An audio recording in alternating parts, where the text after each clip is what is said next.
qui est avec eux là-bas. Merci Seigneur notre Dieu, toi qui les béniras à travers ces moments de la parole d'enseignement. C'est pourquoi Seigneur, nous te prions de nous assister par le Saint-Esprit, car tu as dit que le consolateur, lorsque sera venu l'Esprit de vérité, il vous conduira dans toute la vérité. Conduis-nous Seigneur dans toute la vérité selon Psaume 29, versets 3 à 9. Seigneur, conduis-nous, donne-nous la pensée qui se retrouve dans ces paroles au nom de Jésus-Christ. Ainsi nous t'avons prié et demandé.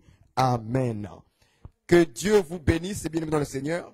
Comme je viens juste de le dire, que nous allons commencer une série d'enseignements. C'est-à-dire que nous allons marcher phrase par phrase, verset par verset, pas à pas, ensemble avec vous, pour que nous connaissions les secrets qui sont cachés, la parole qui est cachée dans Psaume 29, versets 3 à 9. Je vais commencer par une écriture d'abord, dans Jean chapitre 1. Et nous allons prendre le verset 4, mais je vais lire d'abord en commençant au verset 1. Au commencement était la parole, et la parole était avec Dieu, et la parole était Dieu. Vous voyez ce qu'on dit? On dit premièrement qu'au commencement était la parole. Je vais d'abord commencer par exhorter nos bien-aimés dans le monde entier, nos frères et sœurs, qu'au commencement était la parole. C'est la parole qui a été au commencement. Au commencement, ce n'était pas Barouani.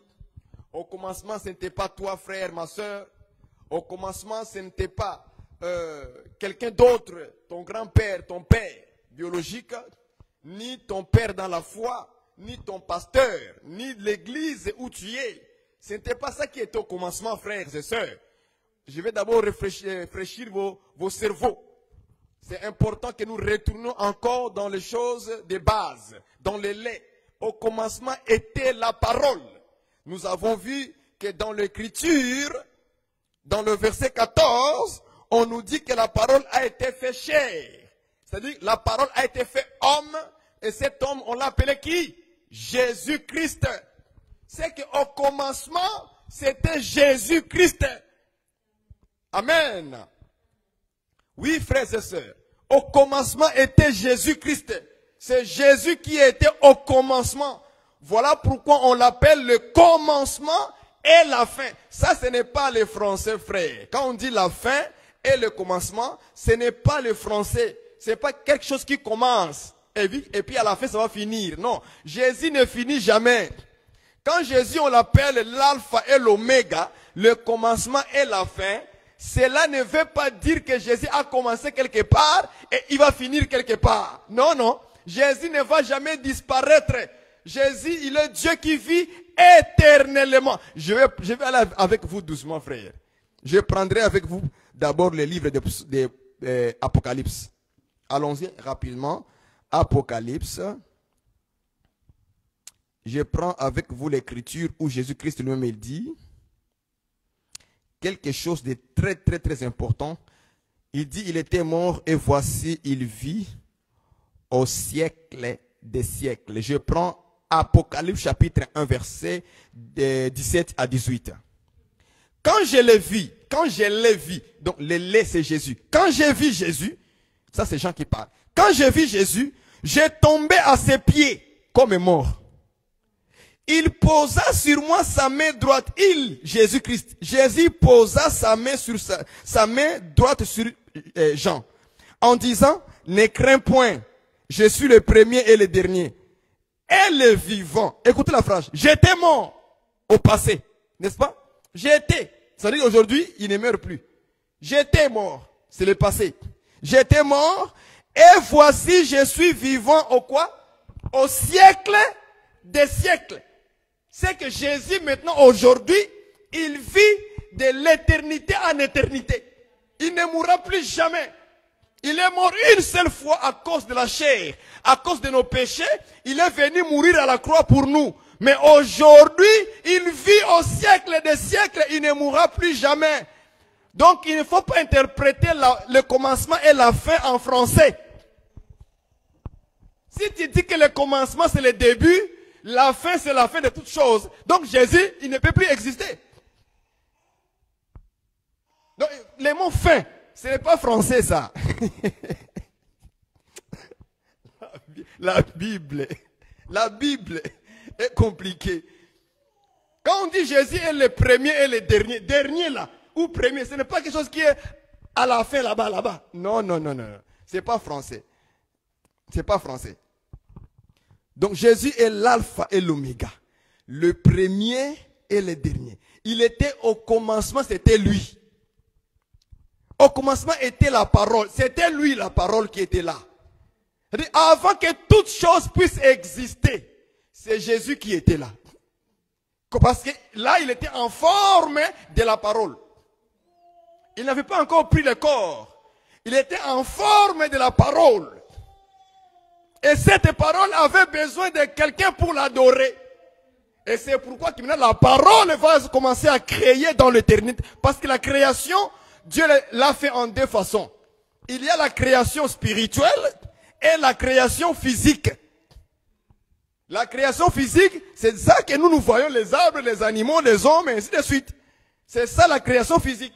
Mais la création spirituelle, c'est là où on parle des anges. Est-ce que vous comprenez ça? Donc là, Dieu maintenant a créé les anges pour l'adorer. Et pour lui servir. Parce que la Bible dit qu'ils sont au service de Dieu. Parce que quand il était dans l'éternité tout seul, il était la parole, Jésus-Christ, la parole, il était là, au commencement. C'est pourquoi les choses sont compliquées et les gens se battent là-dessus parce que c'est tellement compliqué, si Dieu ne l'explique pas bien, vous ne comprendrez rien et on va rester là avec les Écritures. Voilà pourquoi j'ai pris Jean chapitre 1 verset 4. Parce que je voulais révéler quelque chose de très important là-bas. Donc on reviendra un jour, plaise à Dieu, vous expliquer les mots commencement. Jésus est le commencement et la fin. L'alpha et l'oméga. Ce n'est pas le français, ce n'est pas la fin comme quelque chose qui vient de finir. Non, ce n'est pas commencement comme une chose qui vient de débuter. Non.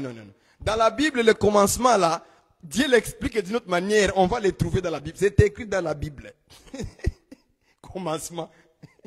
J'aime la Bible. J'aime Dieu. Comment il dit un mot, mais son explication, c'est autre chose. Quand il dit commencement, toi tu vois, c'est le début des choses. Non. Au commencement était la parole. C'est-à-dire, dans l'éternité était la parole. C'est ça la définition. La Bible. Dans l'éternité était Jésus. Maintenant, je vais vous montrer que cette parole qui était au commencement. Écoutez le verset 4 de Jean chapitre 1. Verset 4. Pardon. En elle était la vie. Et la vie était la lumière des hommes. Tu vois ça? Est-ce que vous voyez ça? En elle était où? Était quoi? En elle était la vie. Verset 4. C'est-à-dire, la vie était en elle. Était où? Dans la parole. Parce qu'elle, c'est la parole. Donc, dans la parole était la vie. Dieu a pris la vie, il cache ça dans la parole. Maintenant, écoutez ce que Paul dit aussi. Il dit, l'immortalité et la vie est dans l'évangile. Il dit, Dieu a mis l'immortalité et la vie dans l'évangile. C'est-à-dire, quand vous avez l'évangile, il y a la vie à l'intérieur. Mais ici, on nous dit, la parole, il y a la vie à l'intérieur. C'est que l'évangile n'a pas commencé aujourd'hui. L'évangile a commencé depuis l'éternité.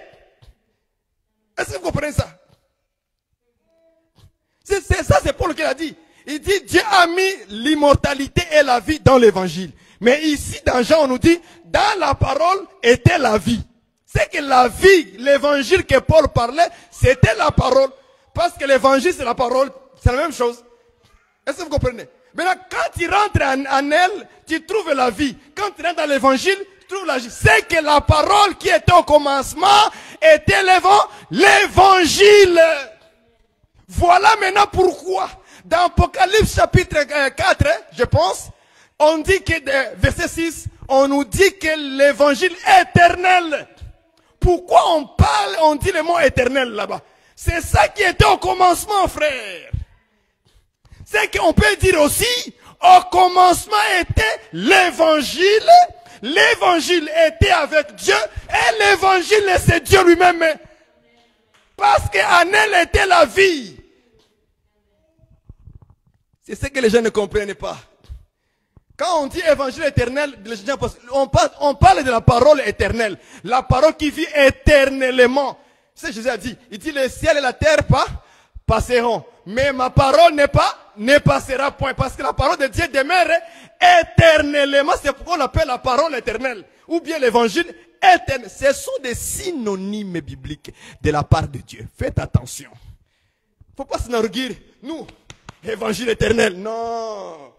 Ce n'est pas un slogan. Ce n'est pas un slogan. C'est une vie. C'est une vie qu'une personne porte. Est-ce que vous comprenez ça? Donc, c'est ça. Je voulais seulement ramener vos cerveaux à la parole révélée du Seigneur. Donc, qu'on dise au commencement était la parole, et celui qui va dire au commencement était l'évangile, tous les deux disent la même chose. Tous les deux disent la même chose. Jésus-Christ, quand il est venu, il est seulement venu ramener l'évangile, la parole de Dieu vers le peuple. C'est la chose que les gens ne comprenaient pas. Car Moïse n'a pas donné l'évangile. Moïse a donné la loi qui est la parole codée. La parole parabolique. Maintenant, quand Jésus-Christ vient, il ramène ce qui est resté dans l'éternité. Parce que Dieu avait caché une portion de sa parole. Quelle est la parole que Dieu avait cachée? C'est l'explication.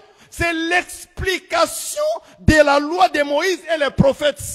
Des psaumes. Tout ce que ces gens-là disaient, ce n'était pas l'évangile, mais c'était la loi, la parole codée. Maintenant, quand Jésus-Christ vient, lui, il vient dire quoi? Allez annoncer l'évangile. Mais Dieu n'a jamais dit à Moïse, allez annoncer l'évangile. Non, non. Il a dit, va annoncer la loi. C'est pourquoi dans Jean 1,17, il est écrit, Moïse est venu avec la loi. Vous voyez ça? Mais Jésus-Christ, il est venu avec la grâce. Cette grâce-là, c'est ça qu'on appelle l'évangile de la grâce. C'est la même chose. Parce que Moïse n'a pas donné l'évangile, la grâce. C'est Jésus qui a amené ça. C'est que dans l'éternité, Dieu avait caché l'évangile. Parce que c'est dans l'évangile où il y a la vie. C'est dans la parole maintenant révélée où il y a la vie. C'est pourquoi Jésus a dit, je suis la vie.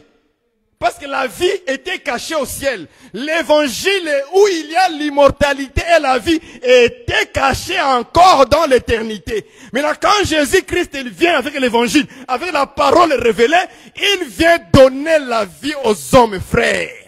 C'est ça la parole. C'est ça la pensée de Dieu. C'est que depuis l'éternité, Dieu avait gardé l'évangile où il y a l'immortalité et la vie. La parole où à l'intérieur il y a la vie. Dieu avait gardé ça. Il donna la loi. La parole codée. Que les gens ne comprendront pas. Et cette loi, la Bible dit que ça n'a pas donné la vie aux hommes. La loi n'a pas donné la vie aux hommes. La loi a condamné les hommes. On a tué beaucoup de juifs au temps de Moïse. Pourquoi? Parce que dans la loi, il n'y a pas la vie.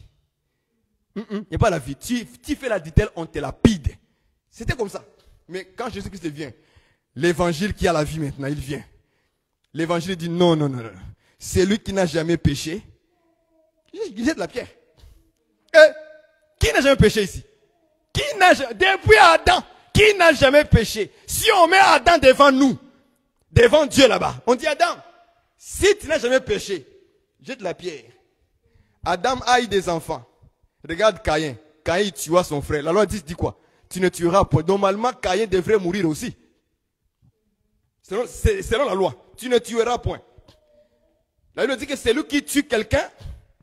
Lui aussi, on doit faire la même chose. Œil pour œil, dent pour dent. Tu blesses quelqu'un par l'œil, toi aussi, on t'arrache. C'est ça la loi. Mais quand Jésus-Christ, l'évangile qui donne la vie maintenant vient. Parce que c'est cet évangile-là que Dieu avait caché depuis l'éternité. Maintenant, cet évangile doit être révélé après la mort et la résurrection de Jésus-Christ, afin que les hommes aient la vie. Maintenant, il n'y a plus les dents pour dents selon la loi de Moïse. Et pour eux, ça n'existe plus. Maintenant, c'est le pardon. On te fait du mal, tu dois pardonner. C'est ça maintenant l'évangile. Est-ce que vous me comprenez? Donc, au commencement était l'évangile. Et l'évangile était avec Dieu. Regarde, et l'évangile était Dieu. Parce que l'évangile, c'est quoi? C'est la parole, c'est la même chose. Ce n'est que la parole. Donc, l'évangile que nous disons, évangile éternel, c'est Dieu lui-même. Donc, celui qui a la parole de Dieu, il a Dieu en lui. Celui qui a l'évangile de Dieu, il a Dieu en lui. C'est pourquoi dans la Bible, on appelle ça dans plusieurs termes. Parfois, on dit l'évangile de Dieu. Des fois, on dit l'évangile de Christ. Des fois, on dit l'évangile de la grâce. L'évangile de la paix. Vous voyez, tous ces termes-là n'est que des synonymes de Dieu. Ça ne parle que de la même chose. Ça ne parle que de Dieu lui-même. Voilà un peu les laits que je voulais vous donner avant de commencer notre série d'enseignements. Que Dieu vous bénisse. Maintenant, nous allons rentrer dans notre sujet. Dans Psaume 23, verset 3. Mais on va commencer d'abord au verset 1, puis on va descendre jusqu'au verset 3. Psaume de David. Fils de Dieu, rendez à l'Éternel gloire et honneur. Rendez à l'Éternel gloire pour son nom. Prosternez-vous devant l'Éternel avec des ornements. Écoutez, prosternez-vous devant l'Éternel avec quoi? Des ornements sacrés. Frère, attention aux ministres de Dieu qui prêchent en prenant cette écriture pour dire que Dieu aussi agrée des ornements, donc des bijoux. Attention, ici on appelle ça des ornements sacrés. C'est comme ça qu'on les appelle. Il y a les ornements sacrés ou dans d'autres versions on dit le parure sacré. Et il y a des ornements normaux qu'on appelle ça des bijoux, des anneaux dans la Bible. Vous voyez? Des chaînettes, vous voyez? Des boucles d'oreilles et les boucles de nez, les boucles de la langue. Comme vous le voyez dans le monde, là on appelle ça ornement. Ça, ce n'est pas ornement sacré. Attention, il faut lire les choses telles que Dieu les dit. On appelle ça ornement sacré. Ou bien parure sacrée. Qu'est-ce que Pierre a dit? Pierre a dit quoi? Pierre a dit aux femmes, il dit, soyez parés des parures intérieures qui ont une grande valeur devant Dieu. Vous voyez ça? C'est que Pierre vient nous dire que les parures, les ornements que nous devons avoir, ce sont des parures, des ornements intérieurs. Parce que dans la Bible, il y a les ornements extérieurs et les ornements intérieurs. C'est deux choses différentes, frères et sœurs. Il ne faut pas mélanger ça. Donc quand on dit les ornements sacrés ou les parures sacrées avec lesquelles nous devons nous parer, nous embellir, pour se prosterner devant l'Éternel, ce sont des choses intérieures, pas extérieures, frères et sœurs. Qu'aucun docteur il ne peut jamais vous dire autre chose. C'est pourquoi il faut écouter la voix du Seigneur. Quand l'apôtre Paul a interdit les ornements, les bijoux sur nous, ça ce sont les choses extérieures. Même Paul aussi a condamné, et Pierre aussi a condamné ça. Vous voyez ça? Alors, c'est quand vous voyez une écriture, vient dire le contraire. Faites attention. Ça veut dire cette écriture-là, on ne doit pas le contredire avec les apôtres. Ça veut dire cette écriture est dans la révélation et non pas dans la doctrine. Faites attention. Les apôtres ont interdit les bijoux. De l'autre côté, nous voyons que Dieu, devant lui, il faut se présenter avec les ornements sacrés. C'est que les ornements sacrés, les mots sacrés là, c'est très, il faut faire attention, il faut lire toutes les choses dans la Bible. Quand on dit quelque chose qui est sacré, ça veut dire devant Dieu a une grande valeur. C'est pourquoi quand on offrait les aliments devant Dieu, on appelle ça les aliments sacrés ou la nourriture sacrée. Quand la nourriture devient la nourriture sacrée, attention, ce n'est pas la nourriture normale. Ce n'est pas la nourriture physique. C'est ça la Bible. C'est pourquoi on doit avoir des vrais docteurs de Dieu qui enseignent avec exactitude.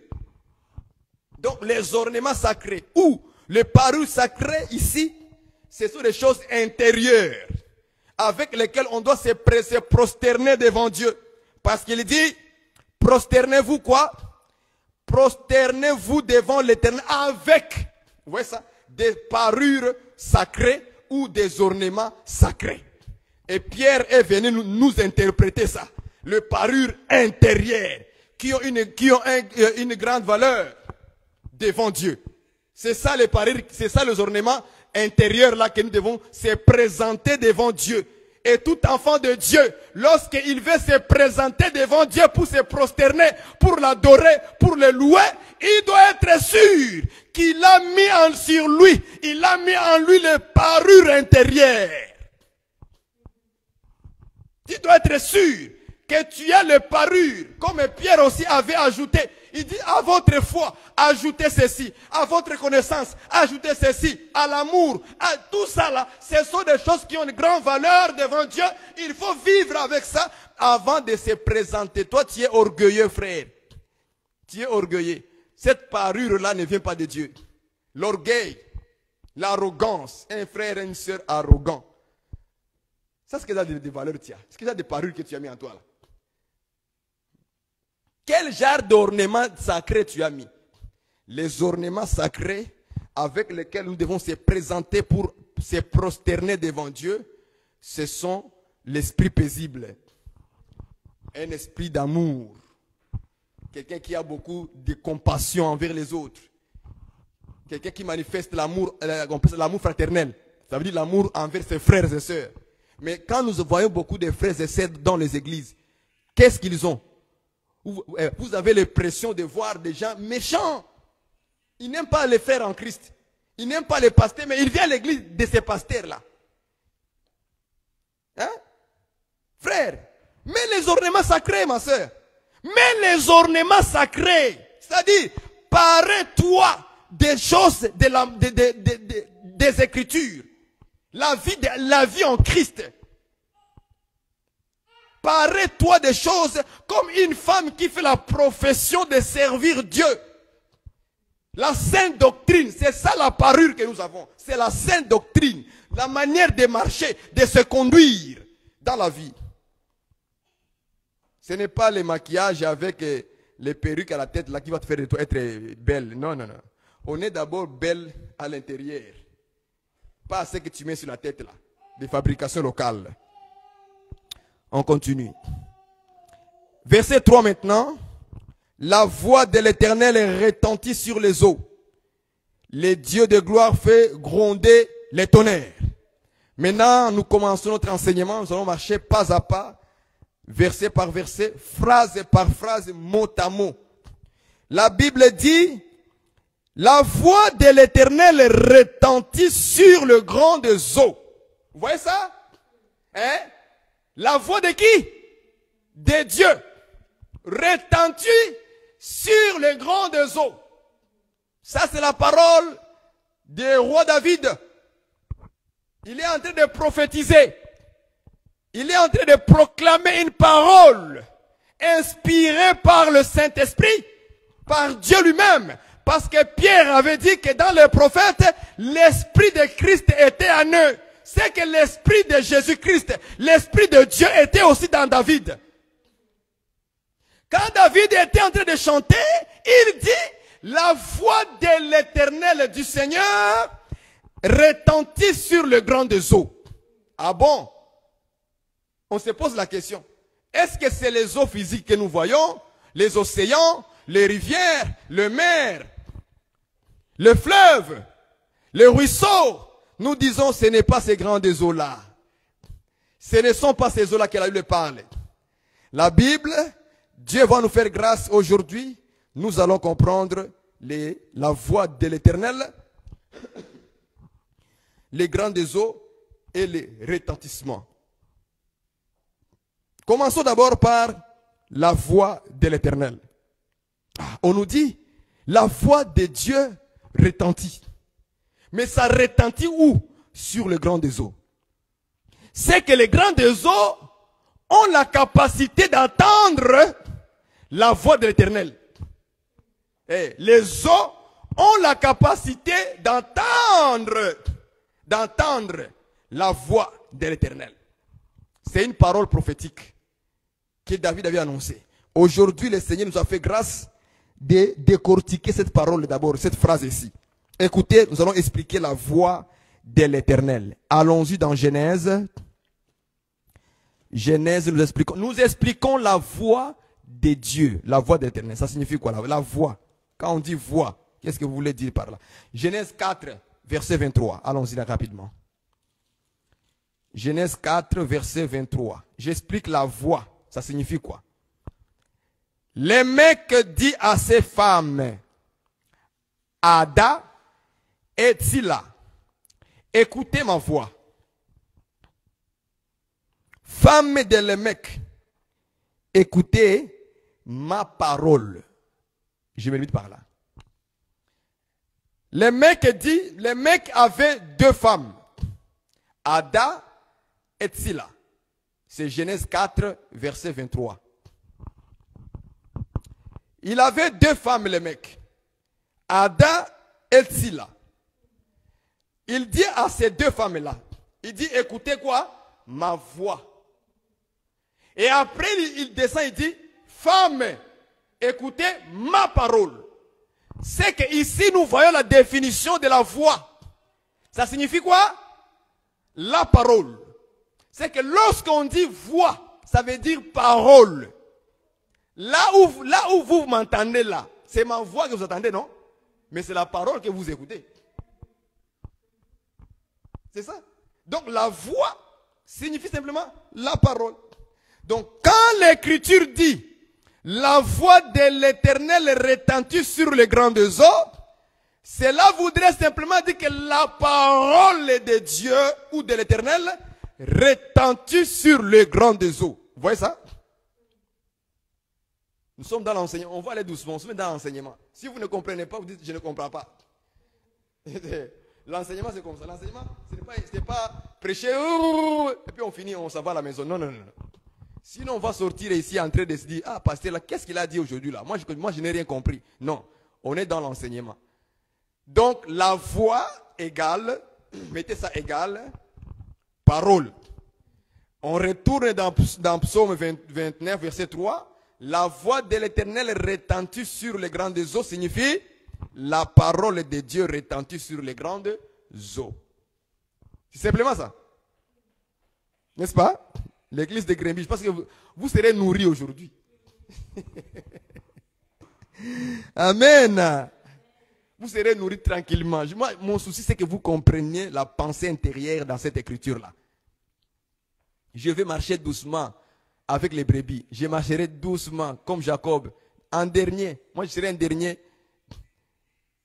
Je ne me précipite pas ici. Non, jamais de la vie. Jamais. Il faut que vous compreniez.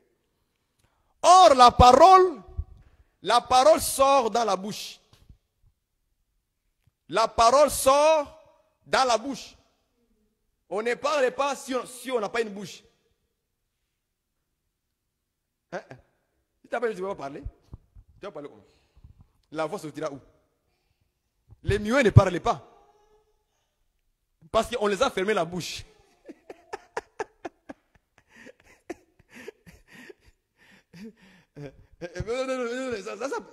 Il a dit quoi?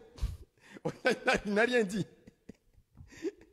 Donc, on parle avec la bouche. Donc, l'instrument qui fait sortir la voix, l'instrument qui fait sortir la parole, c'est la bouche.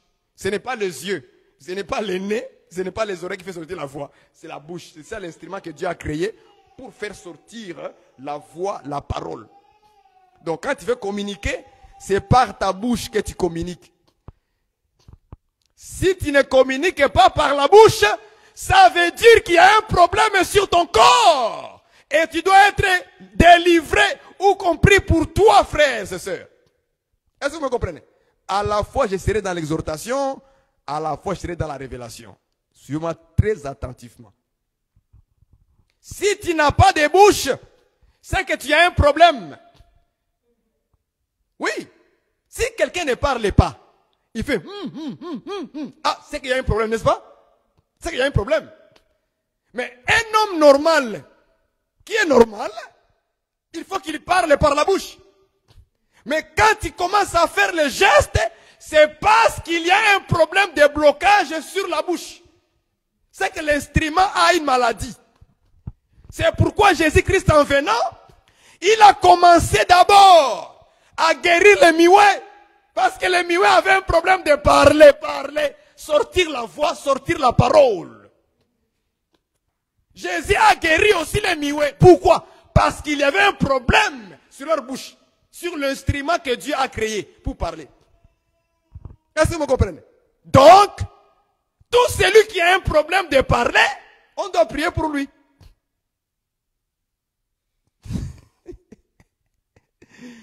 Même spirituellement maintenant. Est-ce que vous comprenez? Oui, oui. Même je vais aller doucement avec vous. Même spirituellement, il y a des muets. Adam, quand il avait péché, Adam était devenu muet, sourd, aveugle. Ça veut dire qu'Adam était tout perdu. Les yeux, même sentir, les nez, il ne sentait plus rien. Même parler, il ne parlait plus. Même écouter, il n'écoutait plus. Hey, c'est pourquoi vous allez voir dans la Bible que nous lisons là, toutes les guérisons que Jésus-Christ a fait, les aveugles, il a guéri les aveugles, il a guéri les muets, il a guéri les sourds, toutes ces parties-là, c'était pour expliquer un seul homme, Adam. Oui. Quand Jésus faisait toutes les guérisons, de manière spirituelle, il expliquait, c'est moi qui dois ouvrir ta bouche. C'est moi qui dois t'ouvrir les yeux. C'est moi qui dois t'ouvrir les oreilles pour que tu entends la voix de Dieu spirituellement. Est-ce que vous comprenez ça? Parce qu'Adam avait perdu tous les membres du corps.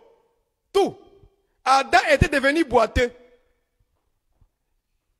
Quand Jésus vient, il guérit aussi les boiteux. Pour dire, c'est moi qui ai la capacité de te relever et de marcher debout à 2 pieds. Parce qu'Adam, tout pécheur, c'était un boiteux déjà. Il boite. Tout pécheur est un aveugle, il ne voit pas. Tout pécheur est un sourd. Il ne peut plus entendre la voix de Dieu. Parce qu'il est dans les péchés déjà. Tout pécheur, il est déjà muet. Il ne peut même pas adresser un mot à Dieu. Il ne peut pas l'adresser. Dieu ne l'entend pas. Parce qu'il est muet. Donc, pour celui qui doit parler à Dieu, c'est celui-là. Oh Seigneur Jésus, quelle grâce! C'est celui-là qui a le Fils, Jésus en lui. Maintenant, tu peux parler à Dieu et Dieu t'écoute. Tu n'as pas Jésus, tu n'as pas à parler à Dieu. Mais les gens ne comprennent pas. Quand Adam avait péché, il était devenu aveugle. Il commençait à tâtonner, il ne voit plus où aller. Mais quand Jésus-Christ vient, il doit te donner les yeux maintenant pour voir la parole de Dieu.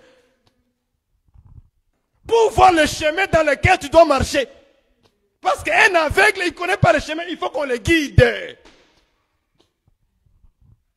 Maintenant, quand vous voyez Jésus guérir un aveugle, c'est pour dire maintenant, Adam, maintenant tu peux maintenant voir. Et dire, je vois maintenant Jésus, je vois maintenant la parole, je vois maintenant le chemin pour aller au ciel.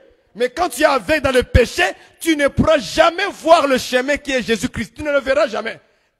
Tu vas tâtonner dans les religions. Tu vas tâtonner dans les coutumes des Babembe, dans les coutumes des Africains, où on adore le bois, les forêts. Elle pense que ça c'est le chemin. Ce sont des aveugles. Ils ne voient pas le chemin. Ils ne voient pas Jésus. Mais nous aujourd'hui, par la grâce de Dieu, qui sommes-nous? Nous avons la grâce. Dieu est venu dire, Barouani, il voit maintenant le chemin.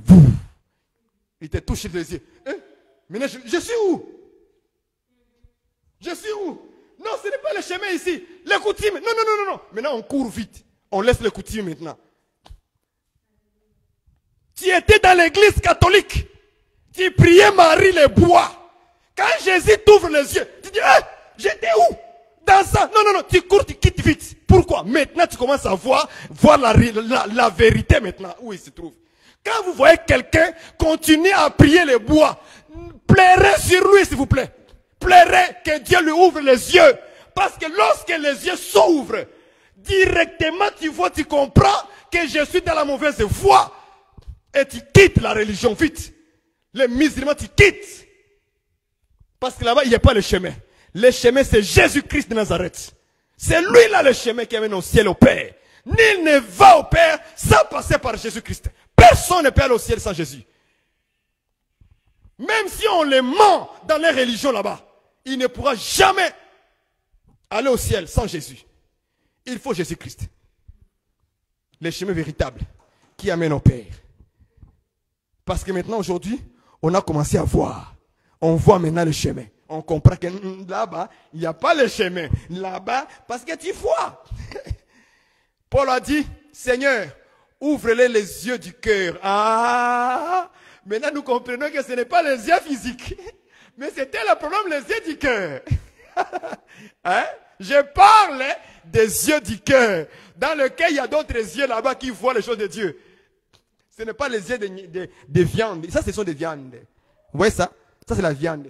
Ça ne fait rien. Ça, c'est la viande. Ce n'est pas ça les yeux que je parle. Je parle des yeux de ton cœur.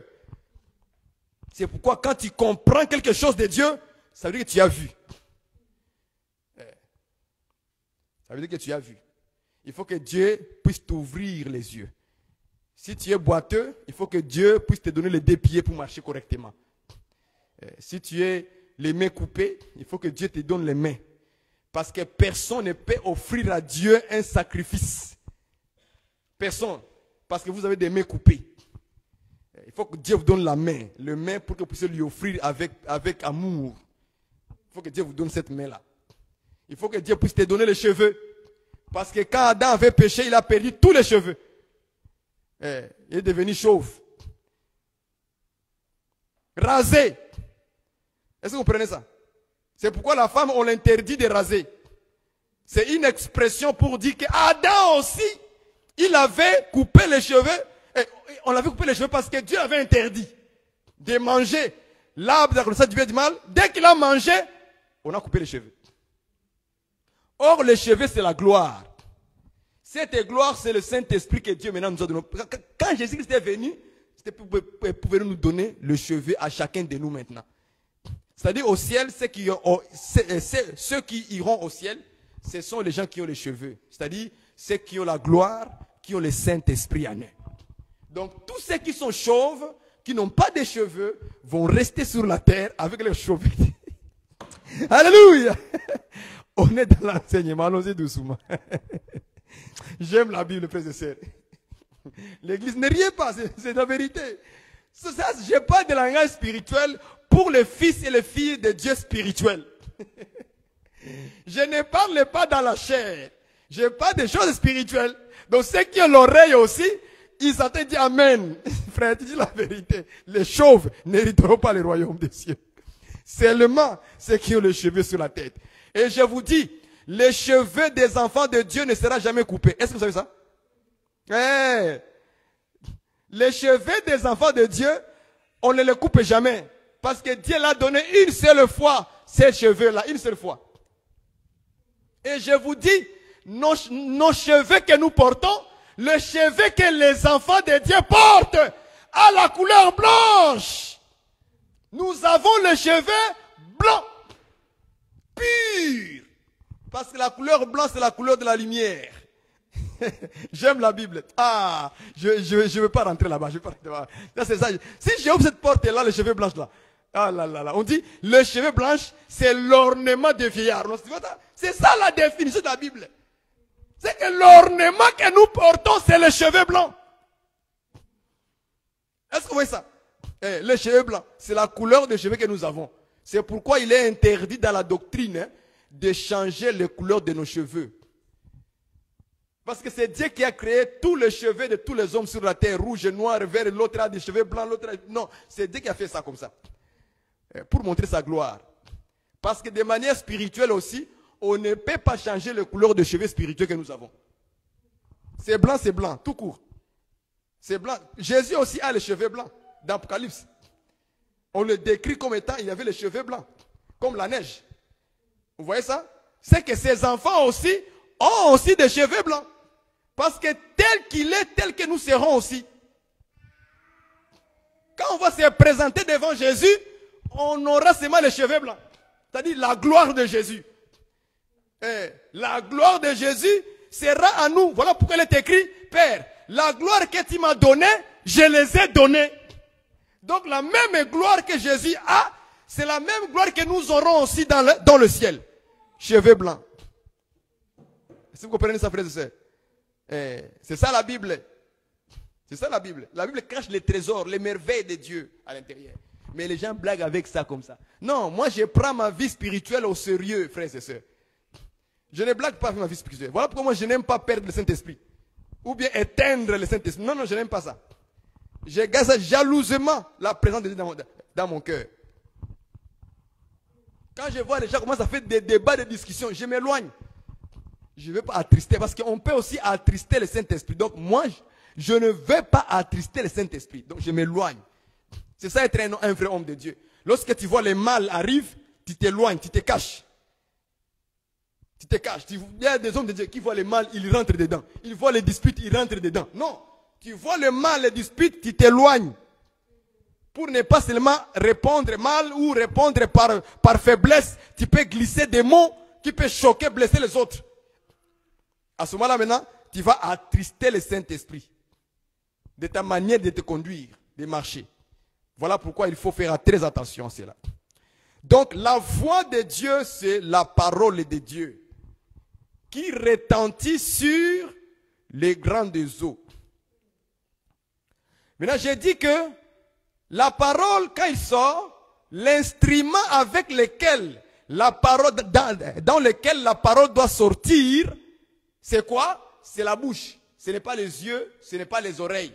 Les oreilles ne parlent pas, les nez ne parlent pas, les yeux ne parlent pas, les mains ne parlent pas, ni les pieds ne peuvent pas parler. Même le ventre, bon, le ventre fait grrr, mais le ventre ne parle pas. Vous voyez ça? Donc, c'est la bouche qu'on doit utiliser. C'est ça l'instrument qui doit être utilisé pour qu'on puisse parler.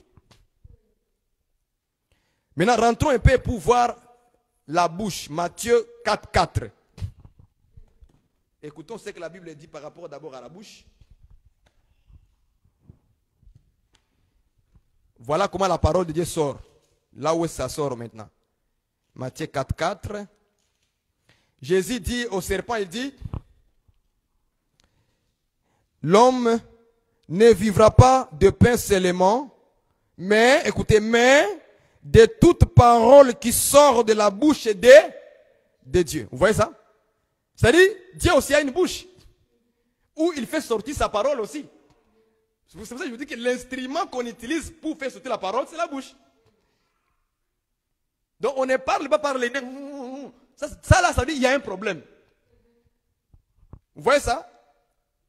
Donc, l'homme vit par la parole qui sort de la bouche de Dieu. C'est que Dieu aussi a une bouche. Or, Jean 4, 24, on ne va pas le lire. Dieu est esprit. Comment un esprit a la bouche?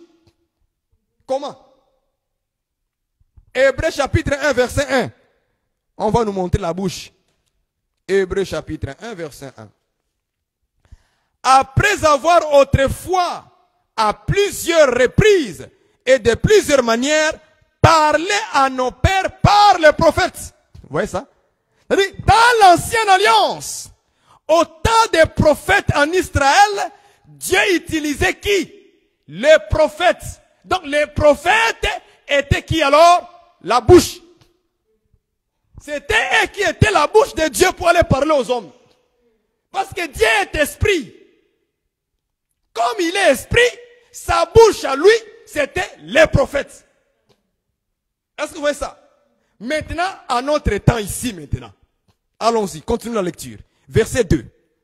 Dieu, voilà maintenant ce qu'on dit. On dit qui? Dieu. Dans ces derniers temps, nous a parlé par le Fils. C'est que le Fils c'est qui alors? Dieu pour parler, il a parlé par. Quel instrument il a utilisé? Le Fils. Donc le Fils, c'est ça la bouche de Dieu. Quand je dis aux gens, n'interprétez pas fils en français. Donc les fils comme un petit enfant, comme Lénat, comme Neda. Non, c'est pas comme ça que Dieu interprète les choses. Non, non, non, non. Ça, ce n'est que des images. Mais selon Dieu, lui, la bouche, c'est le fils. Qu'il utilise pour nous parler. Comme un instrument pour nous parler. Voilà pourquoi maintenant dans le livre de Matthieu 17, verset 5, qu'est-ce que Dieu dit? Il dit, celui-ci est mon fils bien-aimé. Écoutez-le. Vous voyez ça? C'est-à-dire, il faut écouter qui alors? Le fils qui est là. Son fils Jésus-Christ. Il devient à ce moment-là l'instrument qu'il utilise pour parler aux hommes. Et nous, qu'est-ce qu'on doit faire? L'écouter. Si tu ne l'écoutes pas, c'est que tu n'as pas écouté Dieu quand il a parlé. Parce que c'est en Jésus, Dieu a mis tout en Jésus. Tout. Les commandements, les révélations, les explications, l'exercice, c'est là tout. Il a mis en Jésus. Et puis lui, il s'était. Jésus, quand il parle, c'est Dieu qui parle. Jésus, quand il parle, c'est Dieu qui parle. Quand tu ne l'écoutes pas, donc tu n'as pas écouté Dieu. Est-ce que vous me comprenez? Donc Jésus-Christ, c'est ça l'instrument de Dieu, la bouche qui parle. Dans ces derniers temps ici, dans la nouvelle alliance maintenant. Dans l'ancienne alliance, la bouche était les prophètes. Attends, je vais encore vous montrer une autre écriture dans Exode 4. Exode 4. Exode 4, vous allez voir que les prophètes étaient la bouche. Dieu appelle Aaron une bouche. Exode 4. Nous prenons le verset 14 à 16. Ok, Exode 4, verset 14 à 16. Alors la colère de l'Éternel s'enflamma contre Moïse. Et il dit, n'y a-t-il pas ton frère Aaron, le Lévite? Je sais qu'il parlera facilement. Le voici lui-même qui vient au-devant de toi. Et quand il te verra, il se réjouira dans son cœur. Verset 15. Tu lui parleras et tu mettras les paroles dans sa bouche. Et moi je serai avec ta bouche et avec sa bouche. Et je vous enseignerai ce que vous aurez à faire. Verset 16, hein, il parlera pour toi au peuple. Écoute la phrase qui suit. Il parlera pour toi au peuple. Là c'est Aaron. Il te servira de bouche. Vous voyez comment Dieu fait les choses, hein? Il appelle tout un homme, hein, une bouche. Donc lui, il va te servir, toi, comme une bouche. Toi, tu vas parler en mettant tes paroles dans lui.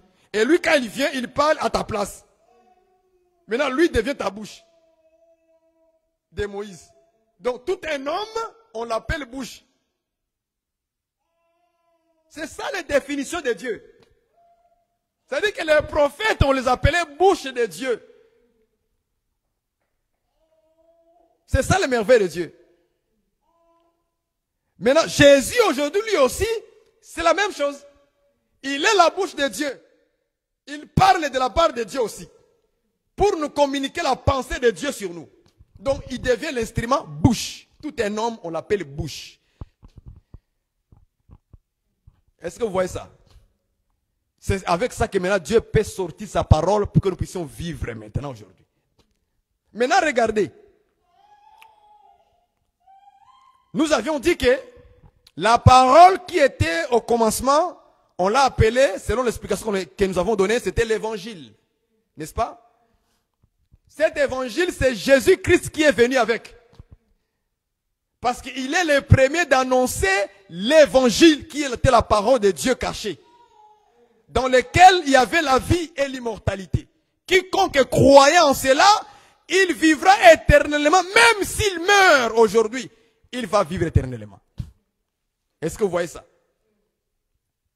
Maintenant, quand nous disons que la voix de l'Éternel retentit sur les grandes eaux, c'est-à-dire, c'est l'évangile de Dieu qui retentit dans les grandes eaux, sur les grandes eaux. Maintenant, que veut dire les grandes eaux? Cherchons d'abord l'explication des grandes eaux. Hein? Cherchons d'abord ça. Les grandes eaux. Apocalypse, je vais prendre quelque chose de très important, puis on va finir. Il est quelle heure déjà? Est-ce que je suis déjà dépassé l'heure? Ok, oui, j'ai encore le temps, j'ai encore au moins Quelques minutes. J'ai encore le temps. Ok, je prends Apocalypse 17, verset 15. J'explique les grandes eaux. C'est un verset que vous connaissez déjà, mais je vais seulement rappeler pour vous montrer quelque chose de très, très, très, très important. 17, 15. Les eaux, on expliquait les eaux. Pour maintenant expliquer la voix de l'Éternel retentit sur les grands. Maintenant, on va maintenant l'expliquer. On a déjà compris la voix de Dieu, c'est la parole. Et la bouche que Dieu utilise, c'est Jésus-Christ. Et nous avons dit que la parole, c'est ça l'évangile. C'est ça la parole qui contient la vie. Ok? D'accord. Allons-y maintenant, on va expliquer les grandes eaux. Les eaux, c'est quoi? Et il me dit, les eaux que tu as vues, sur lesquelles la prostituée est assise, ce sont, on donne maintenant l'explication des eaux, ce sont le peuple, les foules, des nations et des... Voilà comment on explique les eaux. Il ne faut pas expliquer eaux en français, ou des mailles. Non, non, non, non. Ce n'est pas ça. Dieu voit les eaux comme étant tous les peuples, les nations, des foules, des hommes sur la terre. Dieu les appelle les eaux. En Swahili, on dit maï. Il ne faut pas interpréter maï, maï à Kounoua. Non, non, non, non. Les eaux, c'est ça. C'est-à-dire, maintenant, si je comprends maintenant bien selon l'explication des Écritures ensemble qu'on a réunies,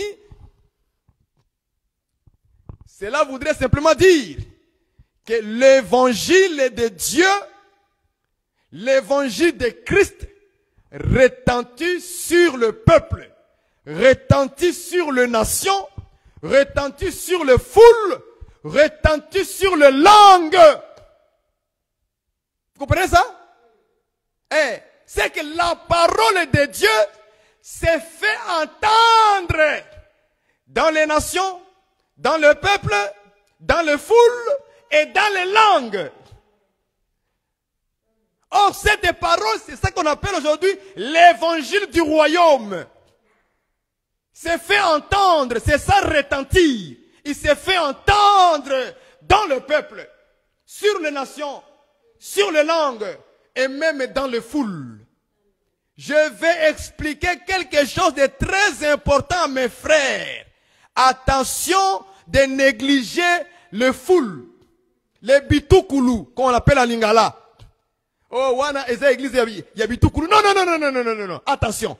Ne les ignorez pas. Ne les méprisez pas. Ne les rejetez pas. Parce que dans la Bible, Jésus n'a jamais ignoré les foules. Non. Jésus n'a pas méprisé les foules. Jamais de la vie.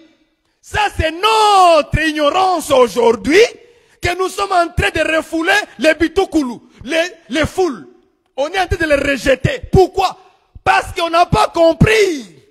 Il faut que la voix de Dieu retentisse même sur les foules. Pourquoi? Parce que Jésus a dit, allez annoncer l'évangile pendant le monde. Cela va les servir comme un témoignage. Donc, les foules ont besoin d'entendre les paroles, l'évangile du royaume. Pour les servir de témoignage. Est-ce que vous comprenez ça? On est l'église de Yabitukulu. Non, ça c'est l'église de la foule. On les ignore, on les rejette. On pense que nous, on est plus intelligents que Jésus qui marchait avec la foule.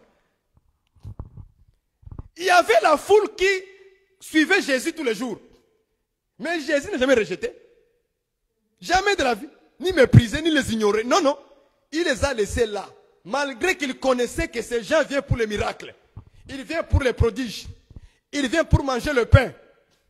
Mais la foule était toujours autour de lui. Est-ce que vous voyez ça? Aujourd'hui, nous, on commence à juger les gens avant le temps. On commence à rejeter les gens avant le temps. Nous sommes les plus misérables. Je ne sais pas comment je vais dire ça. Nous sommes les plus malheureux. On manque de compassion. Même Jésus, parfois, il avait la compassion de la foule parce qu'ils n'avaient pas un berger. Ils étaient comme des brebis sans berger. Jésus avait été ému de compassion envers eux. Parce que la foule les suivait, étaient comme des brebis sans berger. Aujourd'hui, quand on voit la foule, on les critique. Quand on voit la foule, On les méprise parce qu'ils sont dans l'ignorance, parce qu'ils prient le feu. Ils invoquent le feu simplement. Parce qu'ils prient le Saint-Esprit tous les jours. Nous, on a la connaissance. Nous, on n'invoque pas le feu. Ça, c'est les prières de Bitoukoul. C'est comme ça qu'on parle. Quelle arrogance, quel orgueil. Que Dieu nous brise par sa parole cette manière de voir les choses à tous nos bien-aimés. Il faut que Dieu nous brise vraiment. On ne comprend pas la vie de Jésus.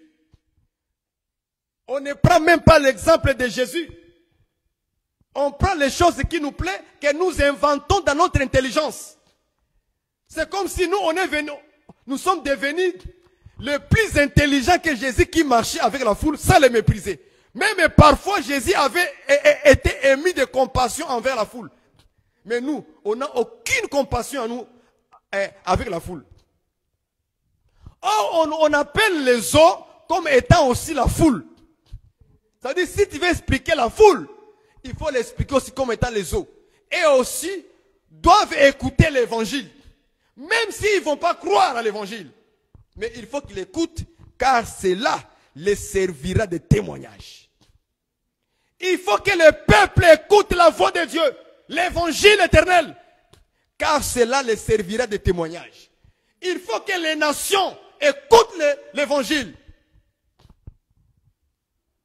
Les Afghans, les Iraniens, comment on appelle ça? Les Libyens, les Libanais. Tous ces gens-là, toutes les nations-là, il faut qu'ils écoutent l'évangile, la voix de Dieu. Ça les servira de témoignage. Il faut que les Malgaches écoutent la parole de Dieu. Il faut que les Congolais de Kinshasa, de Brazzaville écoutent la parole de Dieu. Il faut que les Camerounais, les Ivoiriens écoutent la parole. Toutes les nations, frères. Les Canadiens, les Américains, les Français, les Allemands, les Anglais. Il faut qu'ils écoutent la parole de Dieu. Car cela les servira de témoignage. Frères, c'est ça une petite contribution d'enseignement d'aujourd'hui pour vous expliquer que la voix de Dieu qui retentit sur les grands des eaux, c'est ça l'évangile que nous sommes en train de prêcher aujourd'hui dans les réseaux sociaux, partout dans les églises, partout on évangélise. C'est enfin que la voix de Dieu puisse retentir sur le peuple. C'est ça les grands des eaux. Sur le foule, c'est ça les grands des eaux. Sur les nations, c'est ça les grands des eaux. Sur les langues, quand on parle des langues, on parle aussi de la même manière, comme des nations. Les langues, les Babembe, les Baswahili, les Basessi, les Basela, les Basela, les Basessi. Même les Inuits, ici au Canada, là, les Premières Nations, les Inuits, les Amérindiens. On doit prêcher même chez les Amérindiens, les Inuits. On doit les prêcher la parole de Dieu. Même s'ils ont leur culture là de oui, on va vous amener l'évangile pour quitter dans on va quitter dans ça. Il faut les annoncer aussi l'évangile, car cela les servira de témoignage. Parce que nous avons été appelés d'être des témoins de Jésus. Partout là où nous allons, partout là où nous passons. Et je crois que même jusqu'à Edmonton, là-bas au nord du Canada, là-bas, à l'ouest plutôt, à l'ouest du Canada, en Alberta, en Edmonton. Notre frère me dit, dans l'église des saints à Edmonton là-bas, notre bien-aimé est en train de faire quelque chose de très merveilleux là-bas. Nous l'encourageons vraiment dans l'œuvre du Seigneur, ce jeune frère. Nous l'encourageons dans cette œuvre. Que le frère continue. On va les soutenir. Il faut que les Inuits qui sont là-bas, les Premières Nations du Canada, qu'ils écoutent la saine doctrine, la parole, pour les faire sortir dans leurs coutumes, dans des choses où on invoque les esprits dans la forêt. Il faut que la voix de Dieu retentisse sur les grands des eaux, sur les Canadiens. Comme là je suis au Canada, il faut que ça puisse retentir dans tout le Canada l'évangile. Par la grâce de Dieu, il faut que la voix de Dieu retentisse. Et ça va retentir, frère. Dieu n'a pas encore commencé. Quand Dieu parle, même les eaux vont trembler. Est-ce que vous voyez ça? Je vais encore retourner un peu en arrière sur la foule. Hein? Les grands des eaux comme foule. Parce que nous, parfois, vous savez frère, même les religions, ce sont aussi des foules. Quand on t'invite d'aller prêcher chez les catholiques, vas-y frère, prie Dieu, gêne. Rentre en prière, demandez la volonté du Seigneur. Si Dieu t'accorde et dit oui, vas-y, frère, va prêcher. Pourquoi? Parce que Paul aussi, il allait dans les synagogues des Juifs. Il y rentrait, on lui donnait la possibilité de prêcher. Il parlait de Jésus. La Bible nous dit qu'il y avait des gens qui croyaient à ce que Paul disait et le suivaient. Ils quittaient les synagogues. Ils quittaient la foule, c'est ça. Aujourd'hui, nous avons aussi des synagogues. Même dans les églises où il n'y a pas la saine doctrine, où les femmes enseignent, les pasteurs disent n'importe quoi, ok. Mais si on t'invite là-bas et que Dieu t'accorde d'y aller, parce que Dieu a vu, il y a des filles et des fils de Dieu qui sont dans ces endroits-là, dans ces religions-là, dans ces églises des hommes-là, que Dieu veut récupérer. Il ne faut pas les négliger, mais pour dire non, c'est la foule. Non, ça c'est une mauvaise façon de voir les choses. Tu ne comprends pas, frère. Il faut grandir un peu. Monte ta connaissance dans la doctrine. La connaissance dans la doctrine est une bonne chose. Mais la connaissance dans les révélations nous fait perdre la tête. Et on devient orgueilleux parce que la connaissance orgueillit. Mais la connaissance dans la doctrine, ça te fait amener dans un sentiment noble, un sentiment de compassion. De voir quelqu'un qui sont là en train de vivre leur vie comme ça, sans la doctrine, sans la vraie parole de Dieu, sans le Saint-Esprit, tu es ému de compassion. Mais comme tu n'as pas de compassion, c'est pourquoi tu commences à critiquer. Prie Dieu qui te donne un sentiment de compassion. Il faut prier Dieu, Seigneur, donne-moi le sentiment de compassion. Est-ce que vous comprenez ça, frères et sœurs? C'est très important. Que Dieu fasse grâce à nos frères, à nos sœurs. Que Dieu vous fasse grâce de comprendre ces choses.